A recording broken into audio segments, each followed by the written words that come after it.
नमस्कार दोस्तों, top stock reset में आपको स्वागत है। आज हम बात करेंगे हिंदुस्तान यूनिलीवर कंपनी के बारे में। दोस्तों, वीडियो चालू होने से पहले एक छोटी सी रिक्वेस्ट है, अगर आप इस चैनल पर नए हैं तो प्लीज़ चैनल को सब्सक्राइब करें, ताकि जो भी मैं नए नए वीडियो लेके आता हूँ, जो भी स्टॉक मार्केट से रिलेटेड वीडियो बनाता हूँ, वो आप तक आसानी से पहुँच सके। अगर आप एक वीडियो देख के चले जाते हो, तो आपको चीज़ें उतनी नहीं समझ में आएगी जितना आप रेगुलर बेसिस पे वीडियो देखोगे। बिकॉज़ अगर आप कंटिन्यूअस प्रैक्टिस करोगे तो चीज़ें आपके लिए आसान हो जाएँगी, आपके लिए ईज़ी हो जाएँगी। और वही मैं करता हूँ। मेरे जो वीडियो का पैटर्न है सारा एक ही है। मैं पहले कंपनी का तीनों चीज़ें टेक्निकल, फाइनेंशियल और बिज़नेस तीनों एनालिसिस करके उसमें जो टेक्निकली टारगेट निकल के आता है वो आपको बताते हैं। बट इसमें मेरा किसी प्रकार का रिकमेंडेशन नहीं होता। मैं आपको जो भी बताता हूँ आपके नॉलेज के ही पर्पज़ से बताता हूँ। इसलिए मेरी एक छोटी सी रिक्वेस्ट है, अगर आप चैनल पे नए हैं तो प्लीज़ चैनल को सब्सक्राइब करें। साथ ही साथ अगर वीडियो देख रहे हैं तो पूरी वीडियो अंत तक देखें और वीडियो को लाइक ज़रूर करें। चलिए दोस्तों, आज हम बात करते हैं हिंदुस्तान यूनिलीवर कंपनी के बारे में। तो दोस्तों, अगर हम देखते हैं तो सबसे पहले दोस्तों मैं अभी के वीडियो से पहले जो भी वीडियो बनाता था उसमें सबसे पहले मैं बिज़नेस एनालिसिस कर रहा था, फिर फाइनेंशियल, फिर टेक्निकल। तो लोगों ने क्या किया कि पहले उनको क्या चाहिए, सबसे पहले टारगेट चाहिए। तो मैं सबसे पहले आपको टारगेट ही दिखा देता हूँ, उसके बाद कंपनी का बिज़नेस, फाइनेंशियल। जो भी लोग अगर इच्छुक हैं देखने के, अगर उनको लगता है कि हाँ वीडियो में सारी चीज़ें सही बताई जा रही हैं और वीडियो का जो आउटपुट है वो बहुत अच्छा है, तो प्लीज़ अंत तक देखिए। बिकॉज़ अगर आप टेक्निकली टारगेट देख के चले जाएँगे तो वहाँ कुछ नहीं मिलेगा। आप वहाँ पे अपने आप को अगर लगा भी दोगे पैसे, अगर चीज़ें नहीं पता रहेंगी, तो आप अपने आप को रोक नहीं पाओगे। आप गलत और सही में जो चीज़ें में गलत और सही करना चाहिए उसमें आप वो नहीं कर पाओगे कि हमको क्या करना है, क्या नहीं करना है। इसलिए आपका अगर पूरी तरह से अगर सक्षम हो जानने में, तो आप जानोगे तो आपको ये चीज़ पता रहेगी कि हमको कहाँ बाई और कहाँ सेल करना है।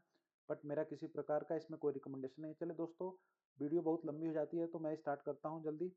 अगर मैं देखता हूँ यहाँ पे टेक्निकली, तो अगर मैं यहाँ पे देखता हूँ ईएमए लगाते हैं 300 दिन का। 300 दिन मतलब ऑलमोस्ट 1 साल का। ऑलमोस्ट 1 साल का जो ट्रेडिंग सेशन होता है उसका मैं ईएमए लगा के यहाँ पे बैठा हूँ।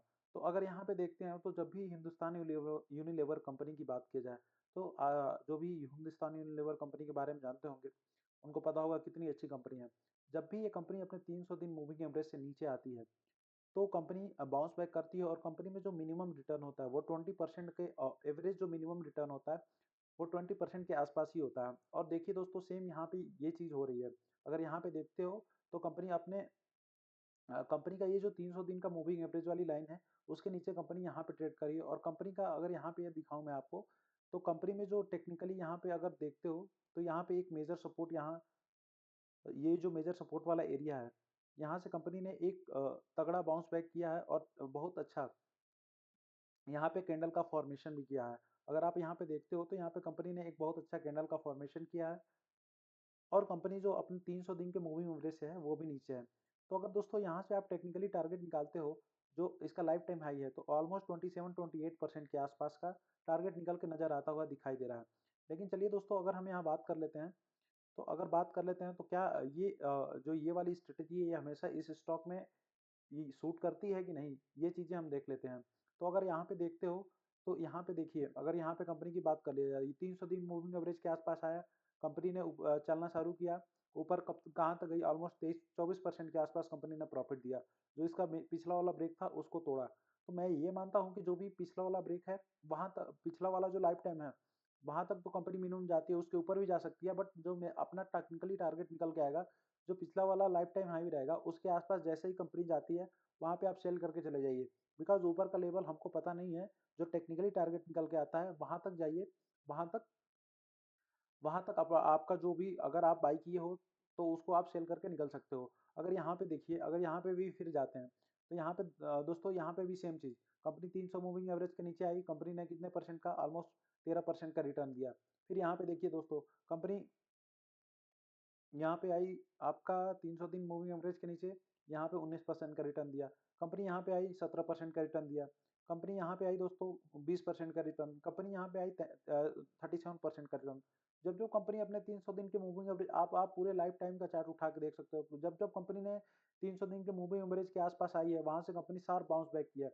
अगर मैं आपको यहाँ से देख लीजिए, कंपनी यहाँ, जब कंपनी यहाँ पे आई है, यहाँ पे 300 दिन मूविंग एवरेज की बात कर लेते हैं, तो यहाँ वाले पे देख लीजिए, यहाँ पे देखिए 300 दिन मूविंग एवरेज के पास जस्ट आई कंपनी, वहां से शार्प बाउंस बैक की। यहाँ पे देख लिया 300 दिन मूविंग एवरेज के आसपास आई, यहाँ से बाउंस बैक की।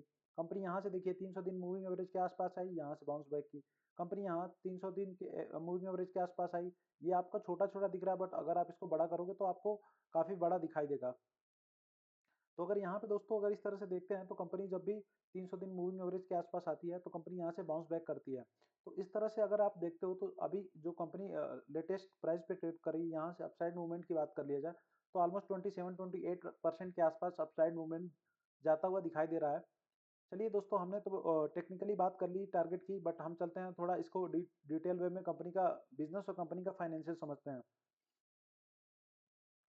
तो कंपनी का बिजनेस समझने के लिए हम आ गए हैं स्क्रीनर.इन पे, और यहाँ पे हम कंपनी के बिजनेस की बात कर लें तो कंपनी का जो एफएमसीजी ग्रुप की एक कंपनी है, और कंपनी का जो बिजनेस है वो बहुत अलग अलग सेगमेंट में है। जैसे होम केयर में है। होम केयर में दोस्तों कंपनी का जो मेन प्रोडक्ट है, जो मेन प्रोडक्ट है वो सर्फ एक्सल हो गया, व्हील हो गया, रिन हो गया, कंफर्ट हो गया, विम और डोमेक्स।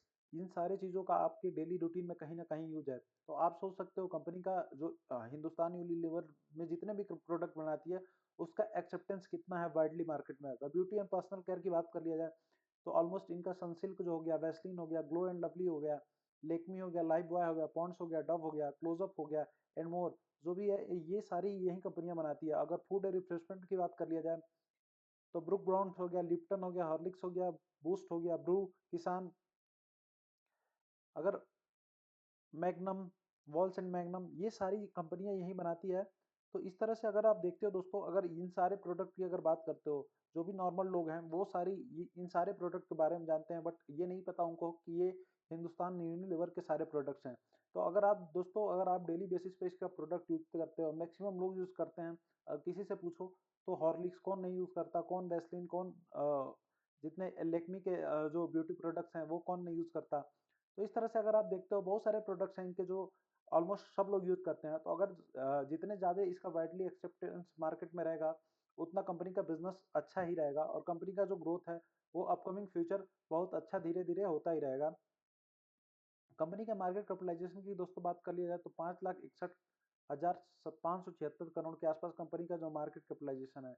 करंट प्राइस 2390 रुपए के आसपास ट्रेड कर रही है। 52 वीक हाई लो की बात कर लिया जाए 3,335 रुपए, सॉरी 3,035 रुपया हाई है, और लो है 2170 रुपए के आसपास। अगर स्टॉक पी की बात कर लिया तो 54 के आसपास स्टॉक पी है। बुक वैल्यू 216 के आसपास है। डिविडेंड 1.76% के आसपास है। अगर आर की बात कर लिया जाए 27.2% के आसपास है। ये बहुत अच्छी चीज़ है कि आर इस कंपनी का जो ऑलमोस्ट 27.2% के आसपास है। वहीं मैं आपको वीडियो में बताया 27-28% के आसपास जो कंपनी का जो टारगेट टेक्निकली निकल के नजर आता हुआ दिखाई दे रहा है। अगर दोस्तों बात कर लिया जाए तो प्रोमोटर्स होल्डिंग तो 62% के आसपास प्रोमोटर्स होल्डिंग है। पी रेशियो की बात कर लिया जाए दोस्तों तो पी रेशियो में अगर आप लाइफ टाइम पी रेशियो से अगर बात करते हो तो लाइफ टाइम कंपनी का हाईएस्ट पी रेशियो 80 के आसपास था, बट कंपनी का अभी पी रेशियो ऑलमोस्ट 56 के आसपास है। तो ऐसे देख के जो पता चलता है कि कंपनी ओवर वैल्यूड नहीं है। चलिए अगर हम बात कर लेते हैं मेडन पी की, जो भी इस सेगमेंट की कंपनियां मेडन पी की बात कर लिया जाए तो 62.04 के आसपास इस सेगमेंट की सारी कंपनियों की मेडन पी निकल के आती है। बट अगर यहाँ पे देखते हैं हिंदुस्तान यूनिलीवर तो 54.64 के आसपास, जबकि इस मार्केट कैपिटलाइजेशन में सबसे बड़ी कंपनी है। फिर भी इसका पी रेशियो जिस हिसाब से अगर मेडन पी 62 के आसपास भी जाता है तो भी कंपनी का प्राइस ऊपर जाता हुआ दिखाई दे रहा है यहाँ पे। लेकिन कंपनी का जो पी रेशियो वो कम है। तो इससे ये पता चलता है कि कंपनी ओवर वैल्यूड नहीं है, और जो अपने सेगमेंट की सारी कंपनियां उनके पी रेशियो से इस कंपनी का पी रेशियो कम है।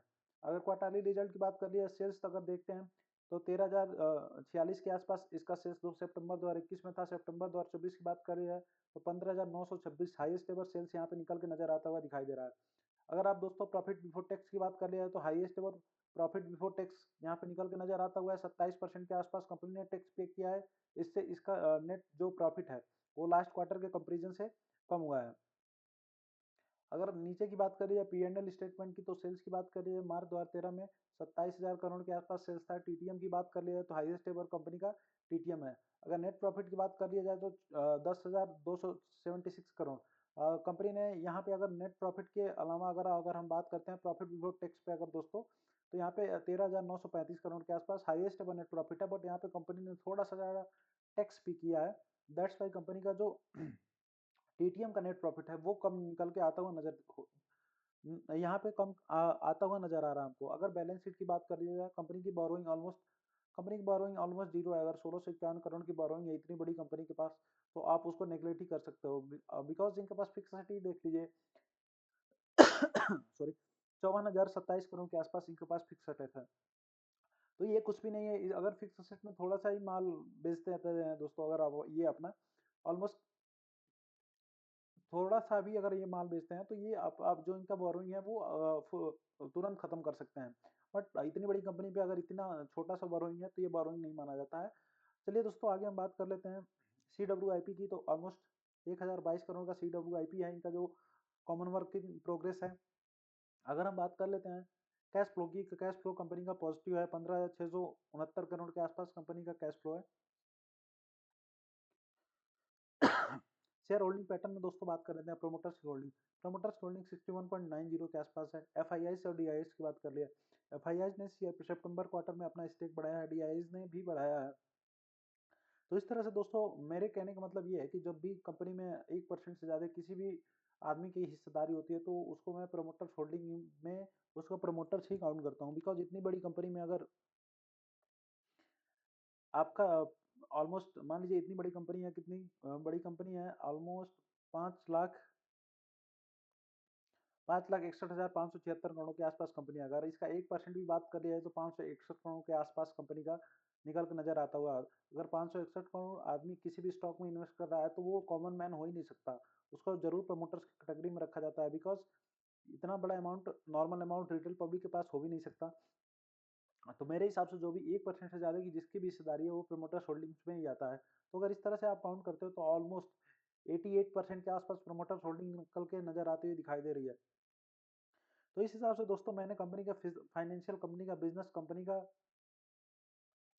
जो टेक्निकल है, सारा चीज़ें डिस्कस कर ली। और इसके बाद अगर आपको लगता है कि अगर आप बाई करना चाहिए, सेल करना चाहिए, तो ये आप अपने हिसाब से करिए। मेरा किसी प्रकार का कोई रिकमेंडेशन नहीं है। मैं जो भी वीडियो बनाता हूँ, आपको सिखाने के पर्पज से बनाता हूँ। आप वीडियो को देखते रहिए, सीखते रहिए, बिकॉज सीखना बहुत ज़्यादा ज़रूरी है। स्टॉक मार्केट में इन्वेस्टमेंट सीखने के बाद ही करें तो अच्छा रहेगा। बिकॉज किसी के भी वीडियो को देख के और उसको सुन के आप डायरेक्टली जाके इन्वेस्टमेंट नहीं करिए। ये मेरा रिकमेंडेशन है। बिकॉज अगर आप डायरेक्टली जाके किसी भी स्टॉक को बाई और सेल करते हो, तो वहाँ पे आप दूसरे का वीडियो देख के गए हो, वहाँ पे वो क्या समझ के क्या सोच के बताया है, ये तो वो जानता है। आप तो किसी प्रकार का कोई एनालिसिस किए नहीं हो। इसी तरह, इसलिए मैं आपको हर चीज जो भी बताता हूँ, एक फुल डिटेल्ड वे में एनालिसिस करके बताता रहता हूँ। तो आप इस सारी चीज़ों को जाइए, बैक टेस्ट करिए। अगर बैक टेस्ट करते हैं, अगर वहाँ सक्सेसफुल होती हैं, तो डेफिनेटली आप अपने नॉलेज के हिसाब से अपने फाइनेंशियल एडवाइजर से पूछ के जरूर ट्रेड करिए।